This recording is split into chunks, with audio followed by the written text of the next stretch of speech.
I'd like to kick things off by welcoming everybody in the audience to this school year's first HFA Speaks event. Thank you for taking the time to be here with us today. As a heads up, this Zoom meeting will be recorded and uploaded to our YouTube channel. If you have any questions for our panelists, please feel free to leave them in the chat and we'll get to them towards the end of the panel. Before we do anything else, I'd like to acknowledge and pay my respects to the Chumash people, the traditional custodians of the land on which UCSB was built. We understand the importance of recognizing the rich history and culture of the Santa Barbara area, present and past, and realize the significance of Native American and Indigenous peoples' place in the facilities of our university. With that, I'd like to thank our panelists for taking the time to be here today. My name is Maxwell Wilkens. I'm a web and social media intern for the Division of Humanities and Fine Arts here at UCSB, and I'm very excited to be moderating today's event. HFA Speaks is an event that the division hosts every quarter where we invite UCSB faculty to talk about a specific topic. This quarter's edition will focus on Indigenous perspectives towards Thanksgiving in light of Native American Heritage Month. So without further ado, I'd like to welcome Dr. Candace Waid. Dr. Waid is a professor of English here at UCSB, and one of her main research topics is Native American literature and decolonization, which is very relevant to our discussion. Thank you very much for being here with us, Dr. Waid. Thank you, Maxwell, and thank you, HFA. As you can see, we're an exciting panel. We have Montana and Dr. Claveria's grandmother's background in Montana, just right in front of the cliff. And we have Amrah Salomón J on the road, as so many of us are on Thanksgiving week. Feather and ribbons in foreground. American Indian and Indigenous Studies is something, an initiative that has been on its way for 13,000 years. You may not know it, but the airport is or has been a deep, deep port where people came in from all places. And the siting of UCSB atop unceded and undeeded Chumash land is on an historical place of learning. We are the oldest university in this hemispheric half of the world. We have the oldest human evidences, and some say third oldest, but I'm not an analytic, I'm more narrative and qualitative in my work, or third oldest evidence of human remains from the islands. So that we have a history that's quite long here. And in its most recent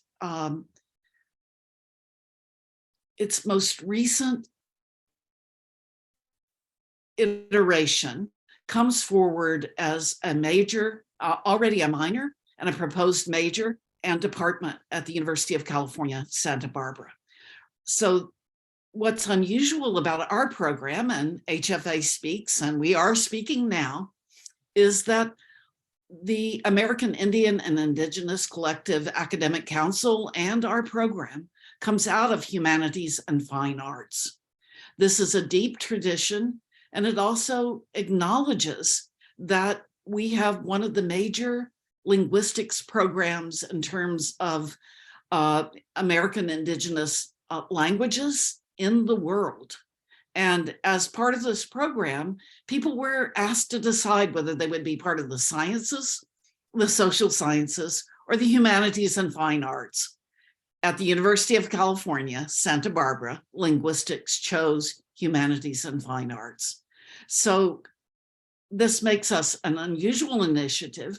And another thing that's happened is that we're not just interdisciplinary, we're interdivisional. And in letters and science, as we move forward from humanities and fine arts, we are inclusive of the social sciences and also the sciences. So people out of our initiative have done excellent and important work in traditional ecological knowledges. And as a part of what's been happening with the initiative, we were given a drainage ditch. This drainage ditch is what we call wetlands.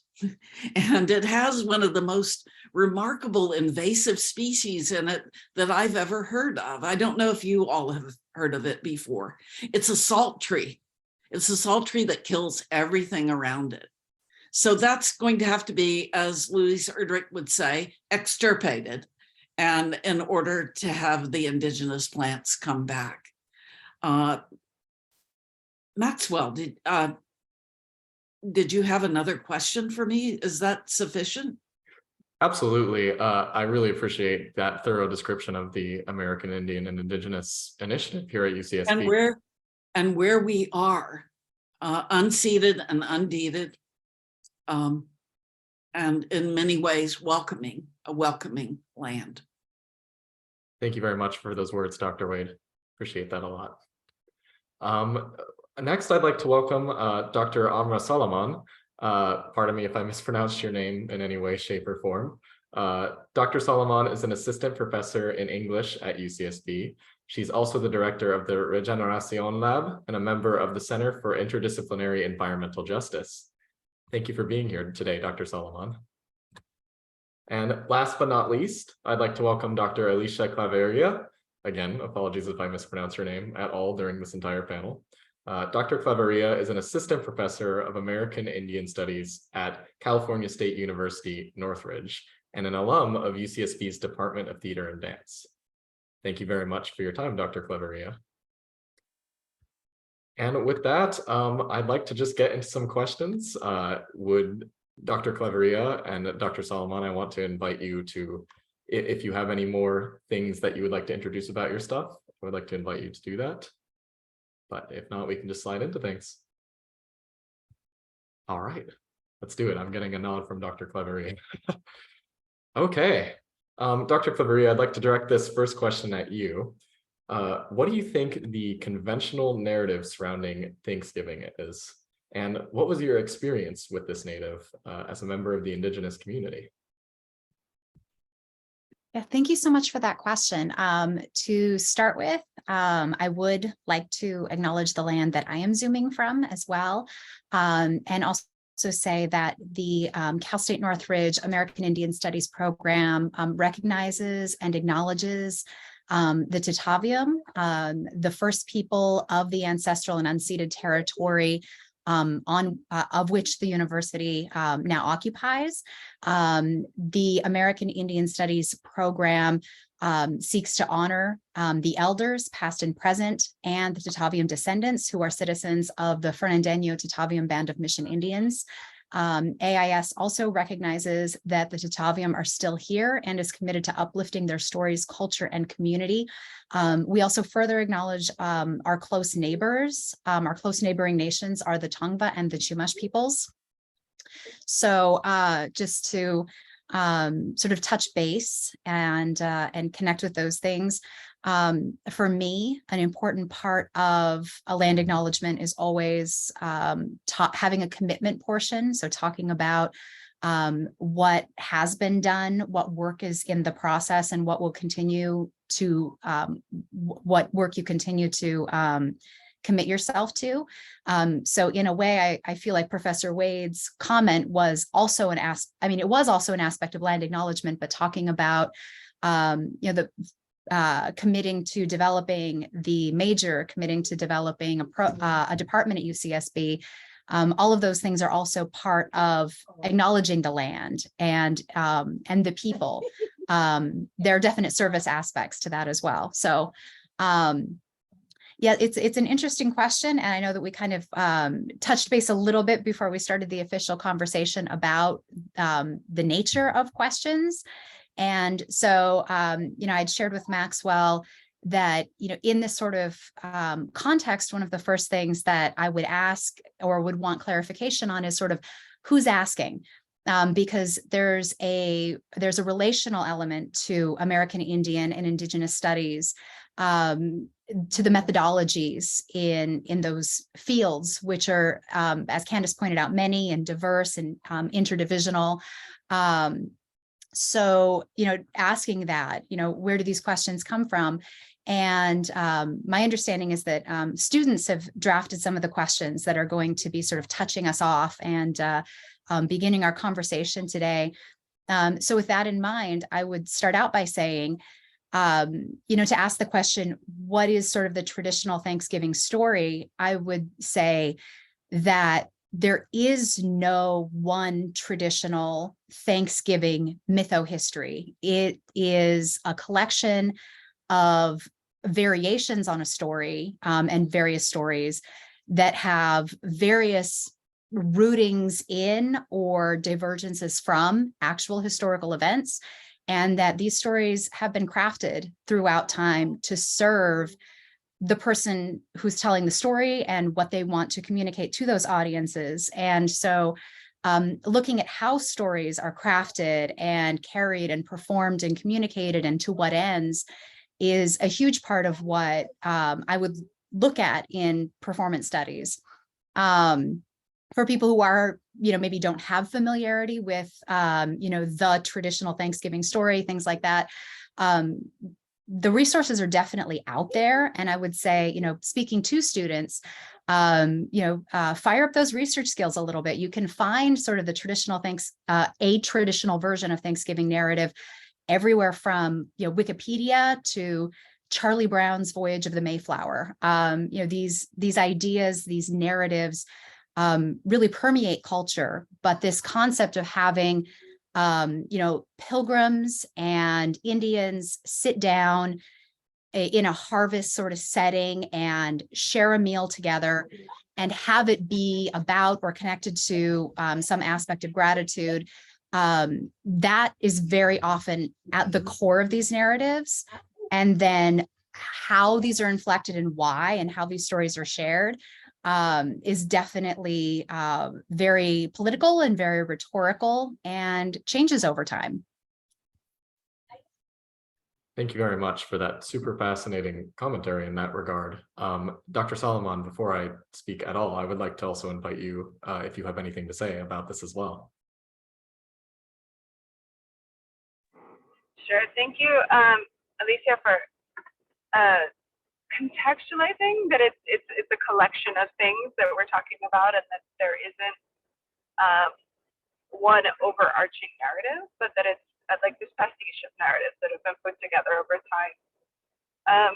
But I think what's interesting to me is the connection between this juxtaposition, right, of settler colonialism and gratitude, and then also like some historical context that traces back to particular massacres of Indigenous people. And so the context that really gets, I think, grounded, even if we're not talking about it, and even if it's different from like what we know in our, school or church or, religious or family community setting, is that there's this underlining backdrop of a story about the founding of the nation, a story about the submission and subjection of Indigenous peoples and the taking of the land, and in gratitude for that on behalf of settler society. And then that's been shifted over time and politicized and mobilized in different cultural meanings, different ways. But I think it's really like when you're, depending on, again, who's asking the question, but also who's hearing the question, who's receiving the question. To many folks who were, raised in this society and are coming from an Indigenous experience, there's a connection between colonialism, genocide, and then gratitude that is sort of invoked in the holiday that I find really disturbing, and that sort of, in many ways, like, can function in a form of, I think the way that it's been so, like, trying to think about how to phrase this, but the way that it's so normalized that it's okay to pair these things together, a celebration, the concept of gratitude, the practice of it, and this immensely painful history that's, very much tied to genocide is really disturbing and dehumanizing. And particularly for folks who feel that like their discomfort with that connection is something that they're not allowed to express in the society is really violent in a lot of ways. And so I think that's the perspective that I take on it is that it's an incredibly violent pairing that's very disturbing, and it has this like banality of evil sort of veneer to it, where it makes this incredibly violent history sort of sanitized and legitimized because it's masked as something positive, and that if you critique it, you're kind of the Debbie Downer who's like always bringing everyone else's joy down, when in fact it's a masking of something incredibly violent. And to celebrate anything connected to genocide is really horrific. It's terrorizing in many ways. Dr. Salomón, thank you very much for that.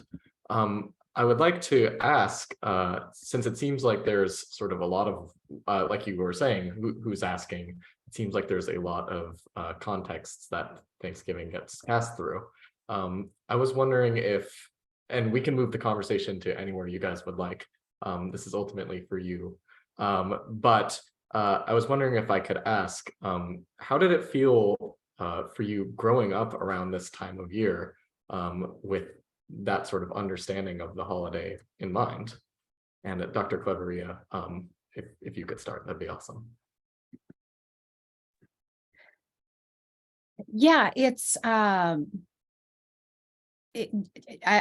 love how Amrah pointed out that there is this sort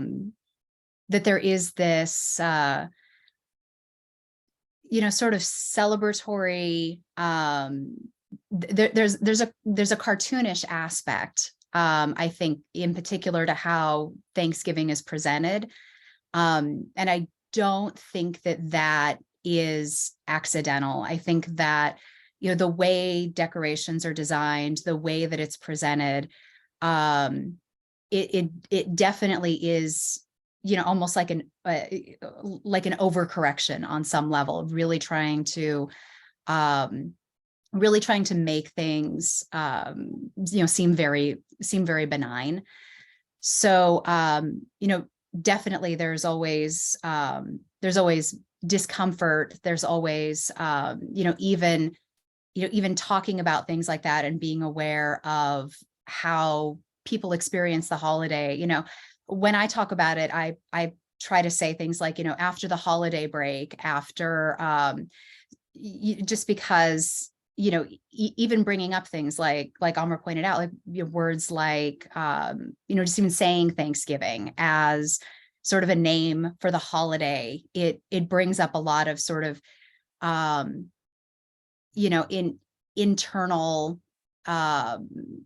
internal conflict with wanting to, being around friends and family and experiencing that time, and yet also being aware of that history and of how this very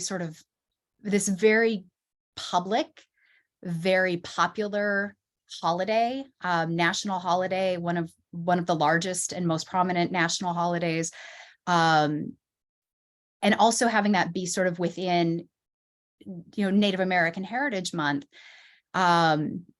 It's very difficult to sort of to try to even begin to reconcile that this is Native American Heritage Month, and yet now right in the middle of it there is this holiday that in essence makes it seem as if everything was fine at one point, or it was okay at one point, that everyone came together and everything was the passing on sort of traditional ecological knowledge around things like planting. At Thanksgiving time, people eat a lot of indigenous foods, turkeys, squashes, pumpkins, corn.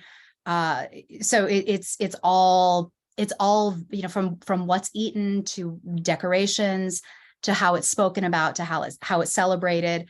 It is very much a culturally appropriated holiday in all those aspects. So thank you for that question. Yeah, thank you very much, Dr. Claveria. Dr. Salomón, I also want to invite you to respond to Dr. Claveria or my original question as well. Sure. I think, so I'm 44, so the holiday has changed a lot since I was a kid. I definitely see what Alesha's talking about with like now you just see little signs that say gratitude with a pumpkin. And that's kind of, the decoration motif that everyone has this time of year, or like, some bundles of dried corn, or, again, kind of appropriating the land, but also appropriating indigenous foods and cultures. But when I was growing up, someone born in the 70s, as a child in the 80s, it was very overt in the nationalistic and like patriotic messaging of the holidays. So, it was all about Indians and pilgrims.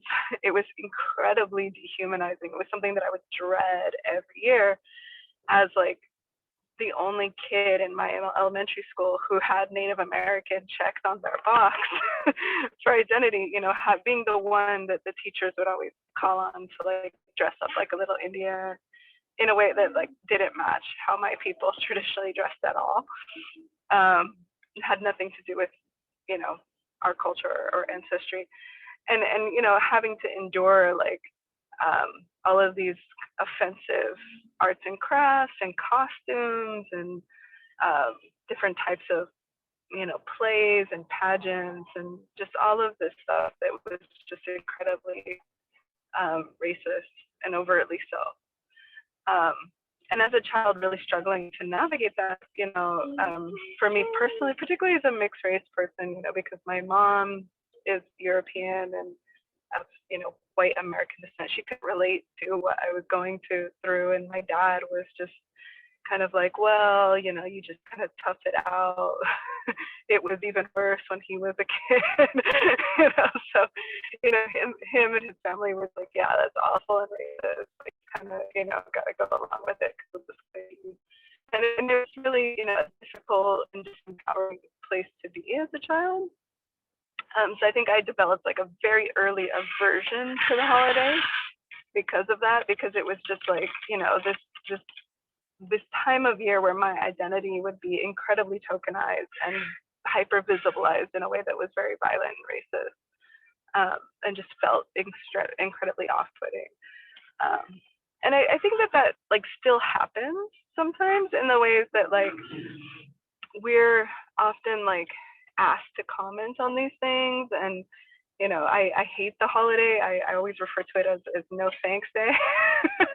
Like I have some of the same feelings, I don't even want to say the word because it's so offensive to me, even though it's, people have made this kind of PC effort to sanitize it and shift into this, secular, pseudo spiritual holiday about, joy and gratitude and family and friends and football and shopping and hiking and all of the different ways that people try to divert away from what the state gives you the day off for.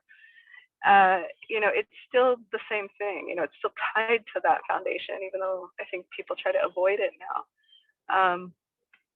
And so it still has those roots for me, and it's still very difficult to navigate. But one of the ways that my family would navigate it, was really unique. And I think like speaks to the ways that we kind of have to endure these things. So on the, on the East Coast, like some of the original peoples who first faced colonization from Europe on that side of the country refer to this as the National Day of Mourning. And so it's a moment for Indigenous peoples to grieve and to kind of openly grieve and process historical trauma. There are, I grew up in the Bay Area, so there was the annual sunrise ceremony at Alcatraz Island commemorating the Red Power movement and the takeover of Alcatraz. And that always felt very healing to like go in ceremony to a space of that has incredible spiritual and cultural significance for Ohlone and Miwok peoples, and be a guest there with them, and to talk about, you know, the struggle for American Indian rights and reclaiming land. And so, you know, those contexts are more meaningful to me. You know, there would always be, you know, these dinners afterwards at the Intertribal Friendship House, where, you know, we would sit and listen to elders tell these incredibly difficult stories, you know. And in my own family, that day would be the time that we would get together, and I would hear the oral histories, direct oral histories about surviving massacres, about surviving enslavement, about the gold rush, about you know, what my ancestors went through. And I didn't introduce that part of myself, but my dad's family is Alum from the U.S.-Mexico border. And we also had ancestors who were in the California missions. And so that was the time of year that I learned that history. You know, how did we survive? What did we survive? What did we go through? And I think that those were really powerful moments for me that kind of made it not something I ever looked forward to, but that there was a sense of, you know, we're still here, we've been through all of this, and we're surviving, we're resilient, that came out of it. Dr. Salomón, thank you very much for those very powerful words. Something that you touched upon during your discussion was that you feel like that there's been this shift to sort of a like PC politically correct, excuse me, way of depicting Thanksgiving now. That's just simply not enough. Do you mind if I ask both of you where you feel like the shift in perspective should be heading? And Dr. Claveria.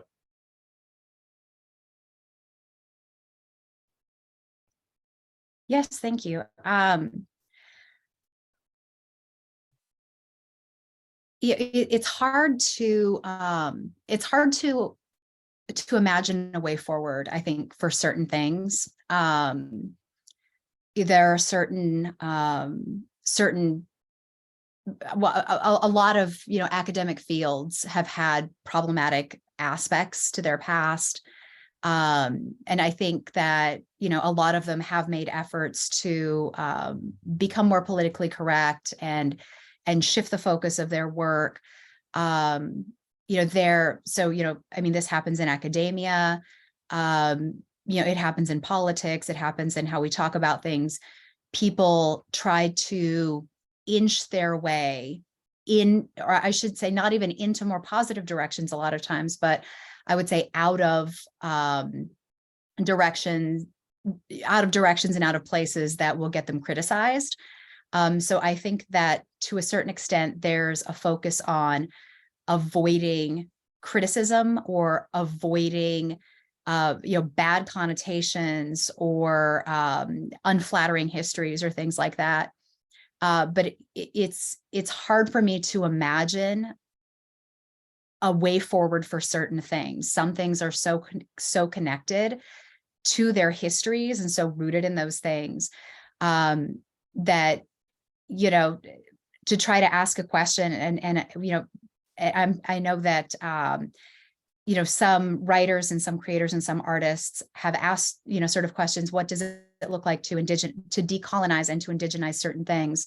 Yeah, how do we decolonize and indigenize the holiday calendar in which, you know, for example, you know, Lincoln's birthday is considered a holiday, and yet, as Leanne Howe pointed out in her play Savage Conversations, Abraham Lincoln ordered the largest mass execution in United States history, and it was over 30 Native people who were all hung simultaneously. I believe it was either the day after Christmas or the day before Christmas. I think it was the day after Christmas. And you know, Lincoln also signing into law that allowed a bunch of settlers to come into, the areas where my family's from, Minnesota, North Dakota, Montana, and claim, unowned or unclaimed land that really started the rush of the settler colonial peoples through that part of America. So, what does it look like to decolonize the United States holiday calendar when it really, for so long, has been developed to lionize, to remember, to solidify these colonial narratives that so many times are tied to, specifically, directly, not even tangentially to genocide, to missionization, to colonization. So I think that's a, I am not in this space. I mean, maybe other Indigenous people working in Indigenous futurisms can speak to that better, but I have a hard time imagining a positive, productive way forward for something like Thanksgiving that does not involve a complete dismantling and reimagining of something like that. Thank you very much, Dr. Claveria. And Dr. Salomón, I'd love to ask you about your thoughts on that as well. I'm all for abolishing it, personally. I feel like much of what was just said, that it's impossible to disentangle it from the roots, like the factual historical roots of it. And so for folks who don't know, the holiday. Sorry, I've got another commentator in the back seat here. But the holiday was originally put into place in Massachusetts following the Pequot massacre of over 700 Indigenous women and children, and is tied to a couple other events of violence against Indigenous people around that time in the early formation of the colony. And then it became a state holiday in Massachusetts. And then after, or towards the end of the Civil War, Lincoln makes it a national holiday to try to unify white settlers in a shared cultural and spiritual imaginary of what a unified nation coming out of the Civil War could look like. And so they turn to bring people together across this division of fighting for and against the institution of slavery. They turn to what unifies them, which is, the taking of Indigenous land. And that's the, historical root of the holiday. And so no matter what people do with it now, because it's on, as Alesha said, it's on the same day, using the same language, using the same structure of feeling, it still evokes that history of why the state gives us these 2 days off. And you can't really get away from that. And so for me, having to sit through it, and often, now because it's become so sanitized, because people claim that it has nothing to do with the origins of the state holiday, that you can't even critique it. It feels like just a long, horrible week of microaggression, that we have to endure. It's a form of terrorization, and it's just kind of horrific to watch. And so for me, I would like to abolish it. So we can appreciate that Strongheart just gave us a chorus of Thanksgiving car talk. Is a beautiful young man whom I knew when he was quite young and got to see again at our harvest dinner. UCSB has a harvest dinner because it was so sad for people who could not afford to go home for Thanksgiving. And so it's called a harvest dinner. We had our 47th one at UCSB, and people from the community came, and it's always very powerful to bring the sage into UCSB and to understand that people are alive. People are so alive. What happened here when I come from the state of Alabama, and I've never lived in a more violent place in my life than this place that I live now. And it seems we talk about sanitation or other things. The beauty of the place is almost overwhelming. Meanwhile, we are on a coast where there was a very recent genocide. And not to know that is what we're not supposed to know. There was only 50 years of a mission system. And there's a hagiographic ceremony that goes on almost all year long about the Spanish mission period, very romantic. Meanwhile, and people say this is all over, in 1927, the Ohlone peoples, whom Dr. Salomón J referenced, the agent from the Bureau of Indian Affairs said that people were not interested in the land, all the way from San Francisco to Monterey Bay. And it was taken. 1927 is not even 100 years ago. It seems quite close and a plausible date that the earth will still be here as it comes along.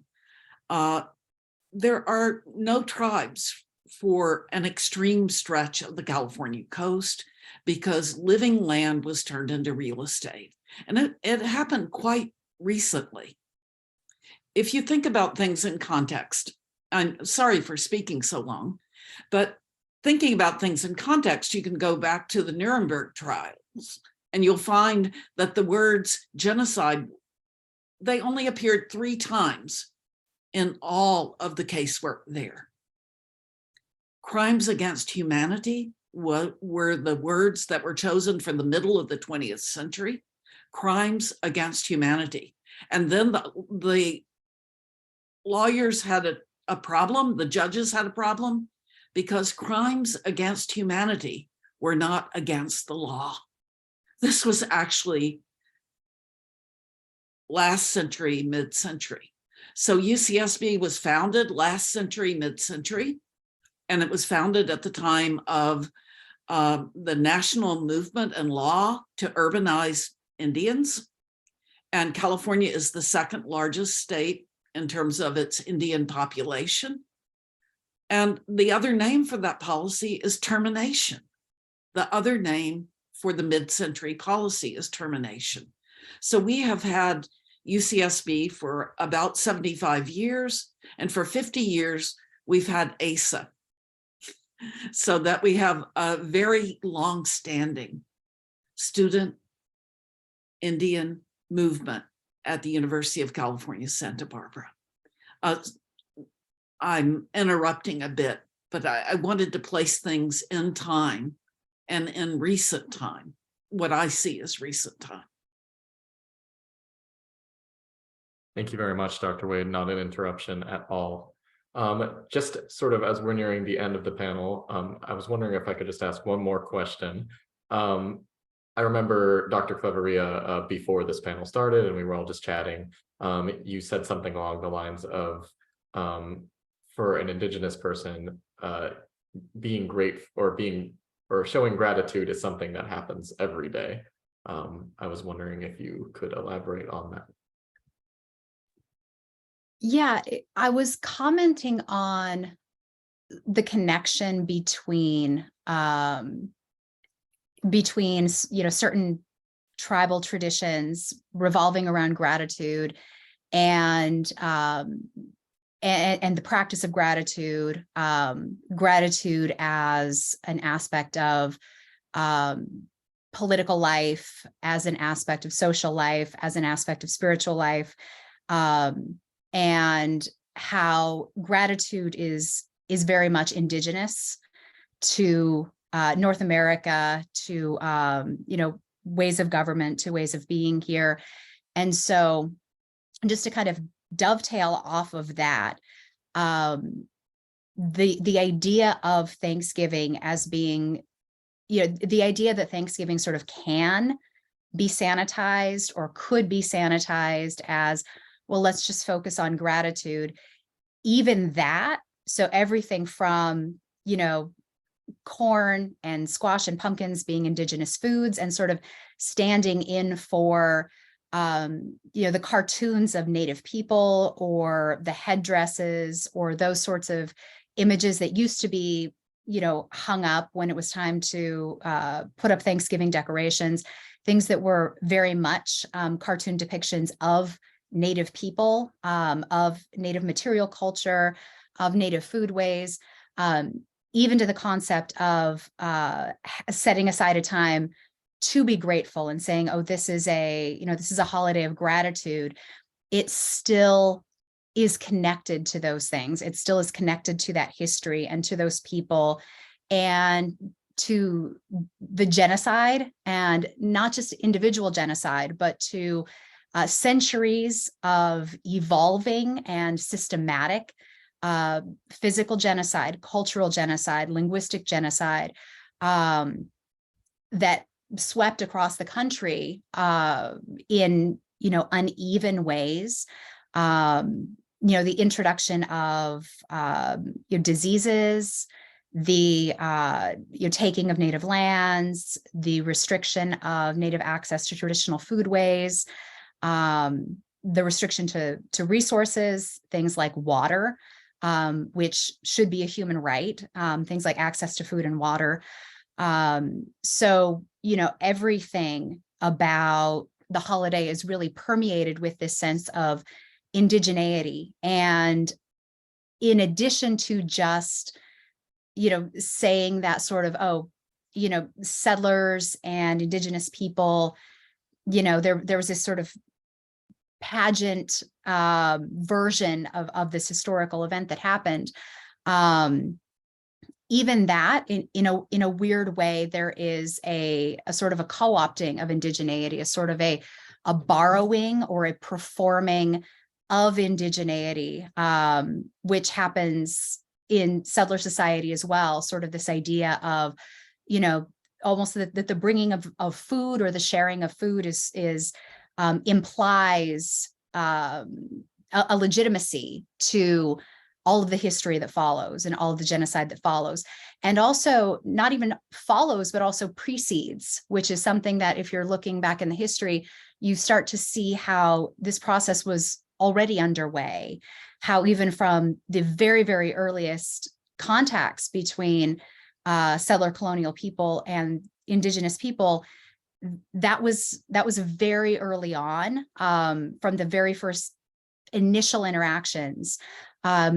Genocide was the order of the day. So, really holding out this sort of Thanksgiving myth and making it seem like it was something that was a really monumentous event, or that was something that was really emblematic of something on some level, I think is a really odd thing to do, because so much of the history tells such a contradictory story. Dr. Claveria, thank you very much. And I know I've been using that phrase a lot, but you are just such excellent speakers that I feel at a loss for words at times. Dr. Salomón, I would love to move the conversation to you as well, if you have any insight on that. I agree. I think the only thing I would add is that, the thing that I've been thinking about recently is like the genre of horror, right? The genre of horror films. Like I've been thinking about how a lot of more interesting contemporary horror films take apart like the horror that is the everyday, right? Like that fear, that sense of just physical discomfort that we have in the moments that are so ordinary, and that are so like socialized to be ordinary and everyday, that that they're incredibly othering, right? And so like I think about like this holiday is the example of that for Indigenous people in a lot of ways. That it's like you're walking around in a horror movie. Like how you wake up one morning and everybody is celebrating the death of your people, you know, and you're still here having to watch them, you know, enjoy themselves with that thought, even if they're unaware of it, right? Even if it's just like so banal that they don't even know that that's what they're doing. And there's this incredible like spine tingling discomfort that comes with that moment of being on the other side of it. And I think that that's like the feeling, if I could get across, of what it's like, you know, to sort of watch it happen and unfold around you. And it's frustrating that, you know, when I talk to people from other countries, it's really obvious. Like it's one of the things that like, if folks that I know from all over the world will be like, we can't believe how barbaric this, you know, the place that you live is in, because no other country has this like genocide celebration day. Like that's just so insane. And it's really obvious to people who are outside of the culture looking in. But when you're in it, it's so normalized that you're not allowed to even critique it. You know, and so I think that that's a condition of horror, a condition of terror that we find ourselves in. And so I think that that's the type of thing that I would ask folks to sit with and think about, that discomfort. Thank you very much for that, Dr. Salomón. It looks like we're just about out of time here, but before we wrap things up, I just want to take a moment to thank the panelists again. We honestly could not have received more qualified people to speak about this topic, and we really appreciate all of the thoughtful discussion that you have given us. As we join our families and friends this upcoming week, I think that we'll have a lot to think about and to discuss. All right. And remember that for everybody in the audience, remember that this entire panel is going to be uploaded to the UCSB Humanities and Fine Arts YouTube. So if you know anybody who had to miss this event, please direct them this way. If you want to stay up to date on future HFA Speaks events, subscribe to our newsletter and follow us at HFA_UCSB on Instagram, at HFA UCSB on Twitter, and at UCSB Humanities and Fine Arts on Facebook. Links to this information will be in the chat. Again, thank you everybody for coming out today, and we hope to see you next time.